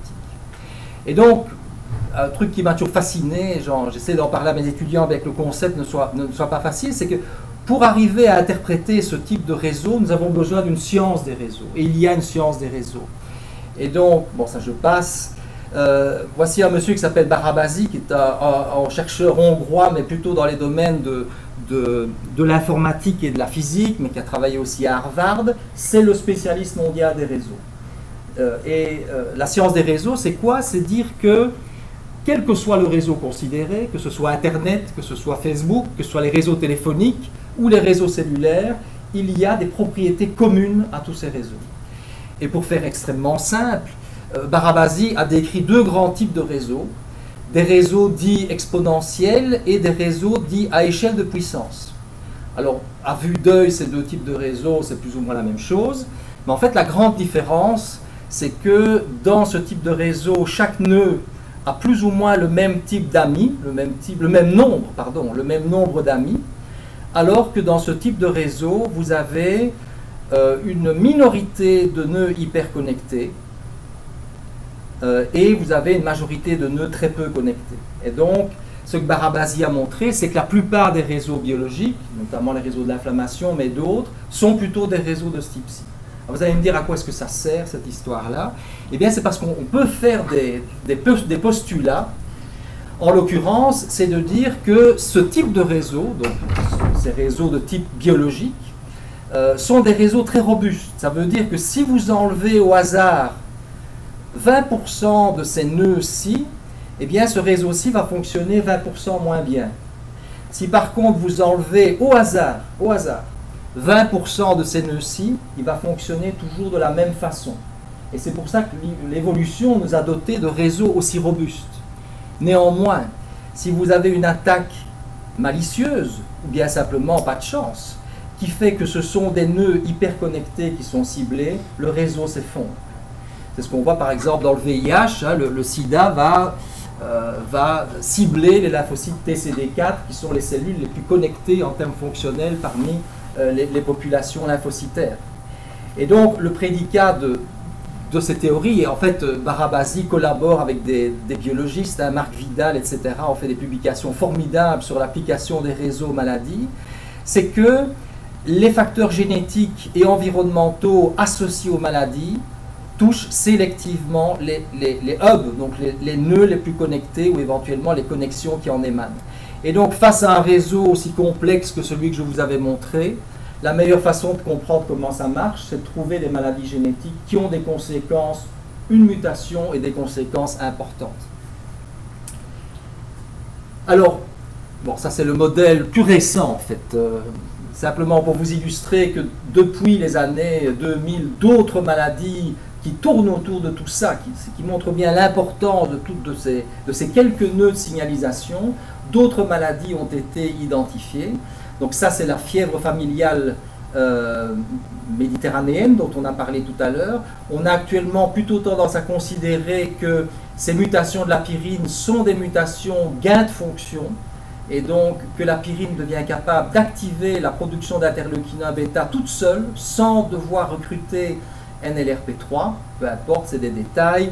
Ça, pour ceux qui sont médecins, c'est un syndrome pédiatrique qui se caractérise par des adénopathies, des pharyngites dont on ne connaît pas la cause, on traite par antibiotiques, ça ne sert à rien. Et bien, ça, c'est également une protéine qui est en étroite interaction avec tout ce qu'on vient de voir, et d'autres maladies encore plus rares dont je ne vais pas parler ici. Alors, concept très important. Donc, je vous ai dit que toutes ces voies de l'inflammation, leur but, c'est de nous défendre contre les microbes. Et donc, les extrémités de toutes ces protéines, hein, par exemple NLRP3 dont on a parlé, LRR, ça veut dire Leucine Repeat Rich. Le but de ces séquences, c'est de reconnaître des microbes. Par exemple, la flagelline, des éléments, des bactéries, de divers types de bactéries, gramme plus, gramme moins, etc. Et donc, classiquement, c'est un système de défense par rapport aux microbes. Et je dirais que un des tournants de cette histoire, et c'est là que vous allez voir l'implication de tout ceci à des maladies qui dépassent très largement le cadre des maladies auto-inflammatoires, c'est une idée logique de Jurtschop qui s'est dit la goutte, la colchicine, on l'utilise depuis la nuit des temps pour traiter la goutte, on l'utilise aussi pour traiter la fièvre méditerranéenne. Est-ce que les mécanismes moléculaires responsables de la goutte ne sont pas les mêmes que ceux de la fièvre méditerranéenne? Évidemment, la réponse est oui. Et donc ça, c'est le premier article de Jurtschop sur le sujet en 2006, où en fait, bon, c'est un peu compliqué, mais vous avez fondamentalement les petites taches ici, c'est la production d'interleukinin bêta qui signe l'activation de l'inflammasome. Et ça, ce sont des cristaux d'acide urique. Et donc, ce qu'on voit, c'est que quand vous ajoutez à vos cellules des cristaux d'acide urique, enfin de l'acide urique qui va cristalliser, eh bien, vous avez une importante production d'interleukinin bêta. De même, d'autres types de cristaux peuvent marcher. Si vous prenez des cristaux de pyrophosphate de calcium, eh bien, vous avez également certaines concentrations qui induisent la précipitation, la cristallisation. Vous avez également une production d'interleukinin bêta. Si vous prenez des souris qui n'ont pas d'inflammasome, parce qu'on a par exemple invalidé une des protéines importantes, c'est la fameuse protéine Picard ou ASC dont j'ai parlé tout à l'heure, bref, elles n'ont pas d'inflammasome NLRP3, eh bien si vous leur injectez de l'acide urique au niveau du péritoine, eh bien vous n'avez une infiltration neutrophilique qui est mineure en comparaison à ce qu'on observe chez les souris qui n'ont pas été manipulées. Et c'est donc ce glissement des PAMP au DAMP. Donc qu'est-ce que ça veut dire les PAMP? Ben, ce sont des structures moléculaires qui sont reconnues par l'inflammasome à la surface des pathogènes, donc des microbes, à la reconnaissance de choses qui sont en nous-mêmes, qui ne sont pas des microbes, mais qui sont associées à des situations de danger. Et donc c'est l'activation de l'inflammasome par des cristaux, par exemple. Là, on a vu cristaux d'acide urique, cristaux de calcium, mais également des cristaux de cholestérol. Donc vous voyez où je veux en venir, évidemment, avec la diffusion de tout ceci à des maladies beaucoup plus prévalentes. Les cristaux de cholestérol activent l'inflammasome NLRP3 et tout ceci intervient dans l'athérogenèse. Les acides gras peuvent également influencer l'inflammasome NLRP3 et interférer avec les signaux de l'insuline et donc responsables de diabète de type 2. Nous avons, c'est la seule recherche à laquelle j'ai été associé qui parle de l'inflammasome, avec mon ami Nicolas Paco et une brillante interniste du CHU. Nous avons regardé dans les tissus adipeux d'obèses sains, donc sans comorbidité, sans diabète, versus des obèses de même poids mais avec différentes comorbidités. Nous avons regardé si dans des biopsies de tissu adipeux viscéral on trouvait de façon différente des signes d'activation de l'inflammasome NLRP3 et la réponse est oui. Donc vous avez ici la production d'interleukine bêta par le tissu viscéral de sujets normaux, d'obèses métaboliquement sains et d'obèses métaboliquement malades. Et si on compare toute une série de paramètres en essayant de les corréler avec la production d'interleukine bêta ou le niveau d'expression d'NLRP3, eh bien on voit notamment que plus les individus activent l'inflammasome dans leur tissu graisseux, plus grande est leur résistance à l'insuline. Vous vous souvenez, le HOMA, c'est une mesure de la résistance à l'insuline. Et depuis, évidemment, l'inflammasome a été mis à toutes les sauces. Et donc là aussi, on peut faire cette petite recherche avec le nombre d'articles publiés ces 3-4 dernières années. Et on a aussi bien des maladies qui sont typiquement des maladies inflammatoires que des choses qui ne le sont pas nécessairement, diabète, Alzheimer, vieillissement, dépression, etc. Même le trauma, le cancer, etc. Alors, bon, c'est là, j'arrive à la fin de mon exposé avec réellement les développements thérapeutiques. Évidemment, vous l'avez vu, l'interleukine bêta est au cœur de ces mécanismes inflammatoires. Et bien évidemment, très tôt, on a imaginé des stratégies pour bloquer l'interleukine bêta.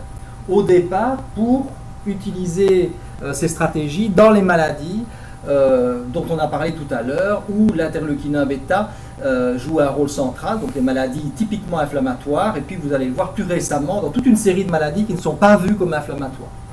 Alors il y a plusieurs types d'approches. Il y a un médicament qui s'appelle l'anakinra, qui est un antagoniste qui va empêcher l'interleukine bêta de se fixer sur son récepteur. C'est celui-là que je quémandais auprès de l'INAMI pour traiter mon patient. Il est disponible en France à peu près à 600 € par mois. Et voilà, j'ai pu en avoir malgré tout. Un autre qui est un petit peu plus moderne, qui est le rilonacept, où c'est un récepteur decoy, donc c'est l'équivalent de ce récepteur mais solubilisé et qui va empêcher l'interleukine bêta de se lier à son récepteur. Et puis bien évidemment, la stratégie classique pour bloquer les choses, notamment les choses solubles, des anticorps monoclonaux qui vont avec une grande affinité se lier à une cytokine. Vous connaissez les anti-TNF, on a parlé de l'anti-interleukine 5 il y a une demi-heure. Eh bien, nous avons des anticorps anti-interleukine bêta qui empêchent l'interleukine bêta de se lier à son récepteur. Le plus ancien, qui est le canakinumab, donc que nous testons actuellement au CHU dans une étude multicentrique dans la fièvre méditerranéenne et dans les autres formes auto-inflammatoires que j'ai évoquées, mais d'autres molécules plus récentes qui sont également en investigation. Alors ceci est très intéressant, évidemment, c'est les études cliniques au fil des années avec les antagonistes de l'interleukine bêta. Et ce qu'on peut voir, c'est qu'au début, eh bien, ces médicaments ont surtout été utilisés dans des maladies inflammatoires, y compris des maladies auto-inflammatoires, fièvre familiale méditerranéenne, TRAPS, PAPA, etc. Et puis qu'avec les découvertes dont je vous ai parlé, On a maintenant des études sur les anti-interleukinin bêta dans le diabète de type 2 par exemple, dans les infarctus avec surélévation du segment ST. Peut-être l'étude CANTOS, ça vaut la peine d'en parler parce qu'elle est très intéressante. Donc il faut savoir que un des facteurs de risque cardiovasculaire important, c'est une micro-inflammation. Vous savez que la CRP, c'est ce qui mesure l'inflammation. Normalement, les valeurs normales de la CRP, c'est jusqu'à 6 mg par litre. Si vous avez 50, c'est que vous avez une grosse inflammation. Mais ce qu'on voit, c'est que dans ce range de valeurs normales, de 0 à 6, eh bien, le pronostic cardiovasculaire n'est pas le même si vous êtes entre 0 et 2, entre 2 et 4 ou entre 4 et 6. Et donc, comme on sait évidemment que la CRP est sous le contrôle de l'interleukinin bêta, et qu'on sait que cette CRP est un facteur de pronostic cardiovasculaire, eh bien, cette étude, dont on n'a pas encore les résultats, l'étude CANTOS, recrute des patients qui ont une maladie coronarienne stable, qui ont fait un infarctus du myocarde, qui prennent déjà des statines et tous les traitements qui ont été réputés comme réduisant le risque de maladie cardiovasculaire secondaire et présentant une élévation résiduelle de la CRP au-dessus de 2 mg par litre. Et donc ces patients reçoivent différentes doses d'un anti-interleukinin bêta ou un placebo, et donc on attend les résultats probablement l'année prochaine. Pour certains endpoints évidemment, parce que c'est une étude qui a des endpoints cliniques, et donc il se peut qu'il faille attendre plus longtemps. Alors bien évidemment, ça c'est les stratégies pour bloquer l'interleukinin bêta, mais on pourrait essayer d'agir en amont pour bloquer l'inflammasome lui-même, c'est-à-dire la constitution de cette plateforme moléculaire. Et bien on a déjà ça en fait, parce que le colchique, on sait, vous avez peut-être appris si vous avez fait des études biologiques, que ça inhibe la constitution des microtubules, c'est toujours ce qu'on dit, et d'ailleurs ça a des propriétés anticancéreuses.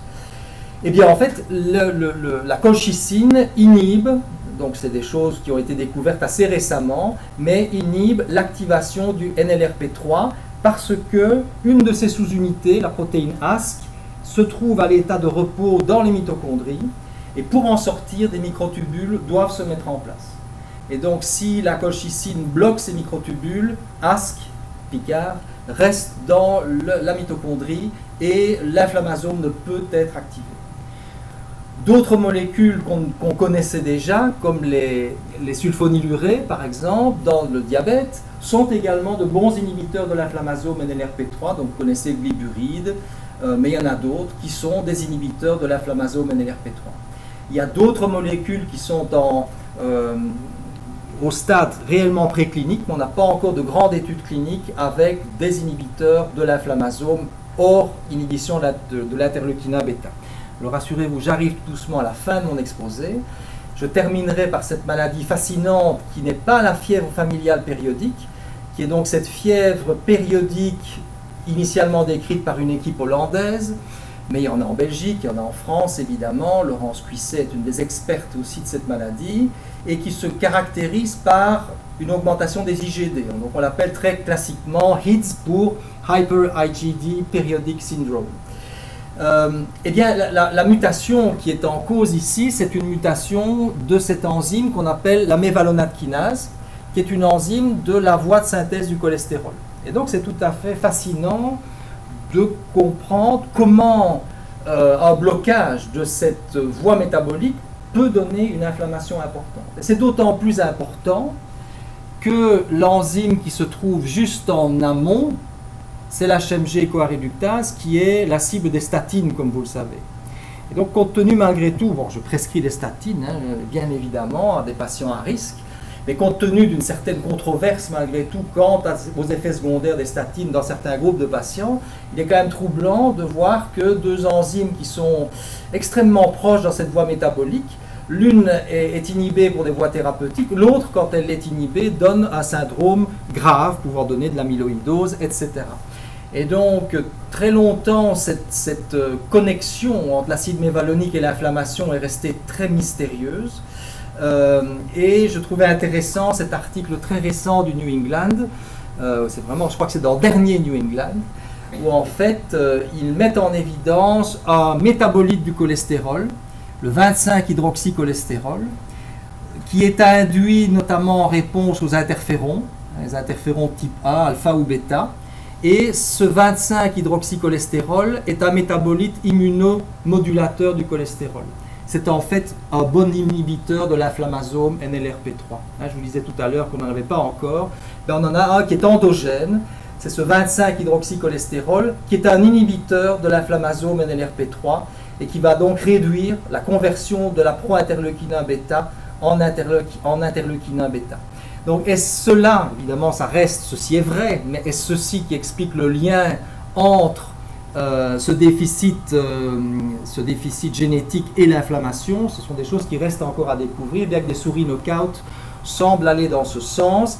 Est-ce ce qui explique que les statines, par exemple, vous savez qu'il y a des effets secondaires des statines, c'est d'augmenter le risque de diabète de type 2. Hein, c'est bien connu. Est-ce compte tenu du lien entre interleukinin bêta et diabète de type 2, est-ce qu'éventuellement cet effet secondaire des statines pourrait s'expliquer par ces mécanismes? C'est quelque chose qui reste à mon avis à découvrir. Donc voilà, j'ai terminé mon exposé. Donc je pense que l'interleukinin bêta est importante. C'est grâce à la fièvre méditerranéenne que les recherches sur l'interleukinin bêta ont été accélérées et que des médicaments puissants ont été développés.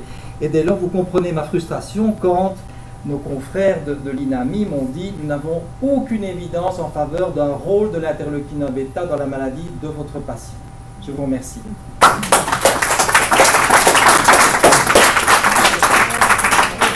Madame Roufos, Monsieur Boutchen, je propose que vous vous asseyez ici devant pour répondre aux questions. D'accord.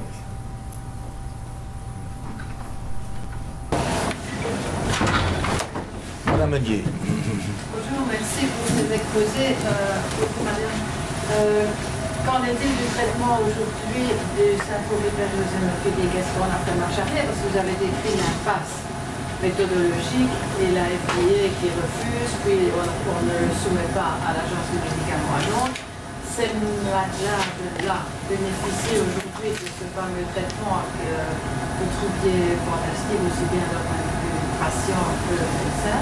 Et est-ce qu'on a pu faire marche arrière? Parce qu'il y a beaucoup d'autres situations où ce biais méthodologique d'évaluation peut se mesurer si on essaie de diminuer le glucose ou n'importe le cholestérol ou n'importe quel. Le médecin voit les résultats. Même pour un placebo, il voit si le cholestérol ou le glucose ou l'interleukine diminue ou des éosinophiles. Donc il doit y avoir un moyen méthodologique, puisque vous avez dit que ça demandait des petits nombres de malades, une population bien homogène, etc., pour quand même arriver à démontrer la valeur de ce médicament dans cette population-là. Donc il y a deux réponses, deux parties différentes à la question. Juste pour rebondir sur la glycémie, par exemple, le traitement du diabète, c'est un tout petit peu différent parce que le but du traitement, et c'est vraiment ça qui a été reproché, n'est pas de diminuer les éosinophiles, mais c'est d'avoir un impact clinique. Or, l'impact clinique n'a pas du tout été mesuré dans cette première étude que je vous ai montrée. Et donc c'est vraiment ça le reproche qui a été fait, c'est que effectivement, on a bien pu voir qu'on avait une efficacité au niveau des éosinophiles, mais il y avait plusieurs, je dirais, erreurs dans la conception de l'étude. Ça, c'était vraiment lié au fait qu'on était dans une première. Il n'y avait pas de jurisprudence en la matière, et donc cette étude n'a pas été conçue de façon optimale. Depuis lors, on a repris cette étude, on a réanalysé les personnes avec qui GSK, mais aussi les médecins interagissent auprès de la FDA. On est revenu, on a rediscuté la méthodologie et il y a une étude clinique qui va commencer l'année prochaine. On est en train de terminer sa conception pour l'instant, où on sera évidemment aveugle par rapport au taux d'éosinophiles avec tout le danger que ça sous-entend pour les patients. Et donc on va vraiment prévoir tous les cas de figure et comment on va éviter de mettre nos patients en danger. Donc ça c'est vraiment toute la difficulté dans ces maladies. On ne peut pas se reposer sur une expérience passée. Autre exemple, c'est par rapport à que ça m'échappe, ça va me revenir. Par rapport aux objectifs thérapeutiques, donc montrer que la maladie est moins active, il n'existe pas de score. Et donc on est en train, j'ai été à Washington il y a un mois, pour essayer de déterminer, de fixer, concevoir un score d'activité pour la maladie avec un groupe d'autres médecins experts en la matière. Et on va valider cet outil qu'on est en train d'essayer de développer avant de commencer l'étude clinique sur des cohortes de patients. Donc ça c'est vraiment important. Alors, par ailleurs, Nos patients ont encore accès à la molécule, heureusement, donc elle n'a pas été approuvée, mais on a accès à titre compassionnel, donc la firme a été extrêmement correcte par rapport à ça. Les patients ont pu bénéficier après l'étude, ils ont été inclus dans l'étude ouverte pendant 5 à 6 ans, donc ils ont eu la molécule, et après ça, quand cette étude ouverte a été terminée, ils ont reçu en compassionnel d'office tous. Évidemment, ils sont tous ravis, et on continue parce qu'on est tous contents des effets de la molécule et de son profil de toxicité surtout. Donc voilà, alors la seule façon en dehors des études cliniques d'avoir encore la molécule, c'est ce protocole compassionnel, mais évidemment la firme a fort verrouillé les voies d'entrée parce que tout couac est un énorme danger, ils sont à 2 pas d'avoir l'autorisation, nos patients sont très fragiles, peuvent mourir d'un tas de complications, et donc s'il arrive quelque chose alors qu'il est délivré en compassionnel, c'est un serious adverse event qui va vraiment jouer contre la molécule dans toutes les autres indications. Mais ils sont assez fair-play par rapport à ça pour nos patients jusqu'à présent. Je suis très confiante qu'on finira par l'avoir sous forme commercialisée.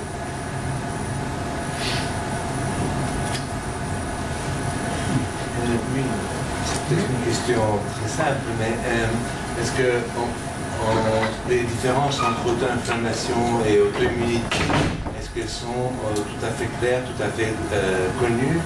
Et est-ce que le médecin de base, ou même parfois le rhumatologue, est au courant, puisque c'est quand même assez nouveau, il me semble. Tout à fait. Donc d'un point de vue de la définition, elles sont très claires, d'un point de vue biologique, elles ne sont pas claires.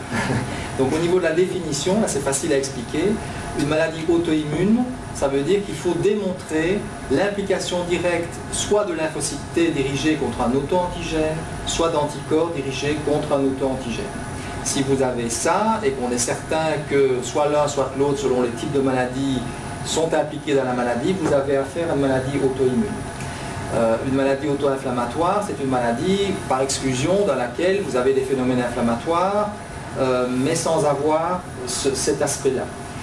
Là où la distinction est probablement peut-être artificielle, c'est qu'on sait que les états inflammatoires chroniques prédisposent à la rupture de tolérance.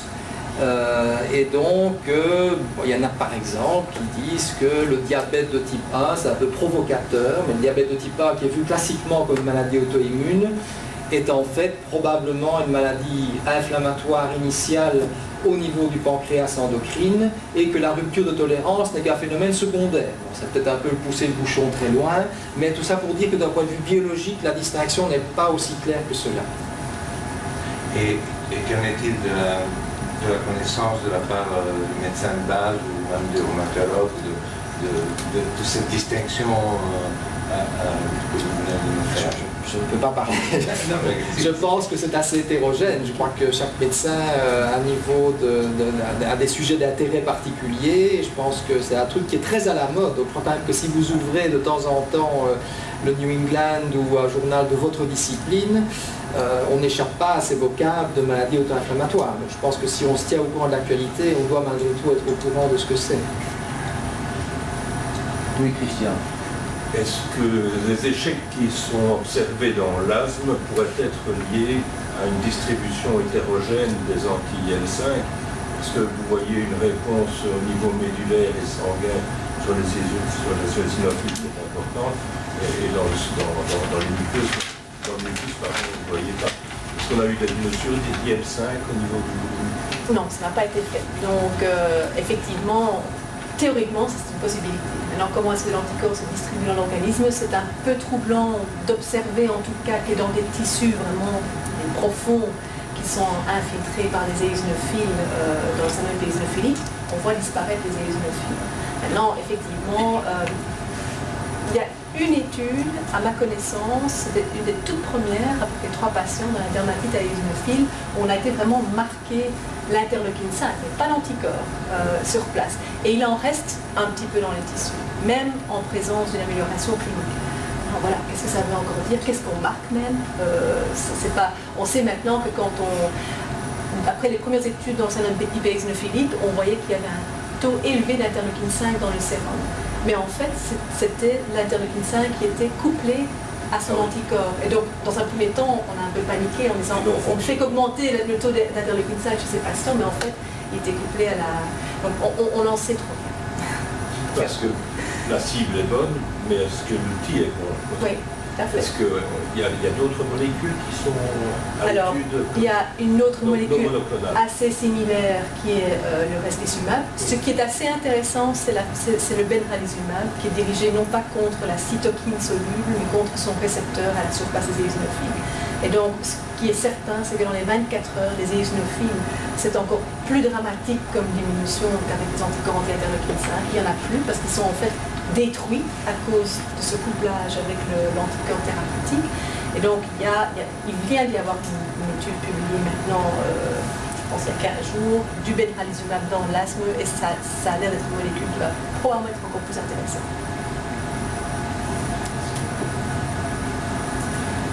Vous avez parlé de cet anticorps dans l'hyperéosinophilie, dans l'asthme. Il y a parfois aussi beaucoup d'éosinophiles dans des maladies systémiques comme la périarthrite noueuse et autres. Est-ce que ça fonctionne dans ces maladies ou bien est-ce que ça ne fait strictement rien dans ces situations-là?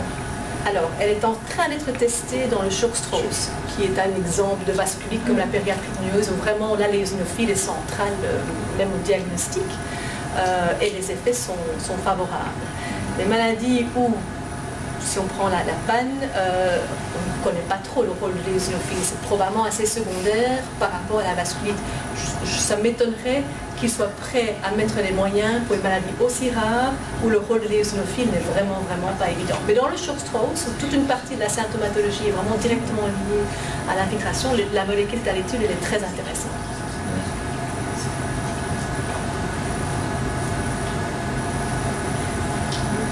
Pas de questions? Eh bien, merci encore, c'était très intéressant.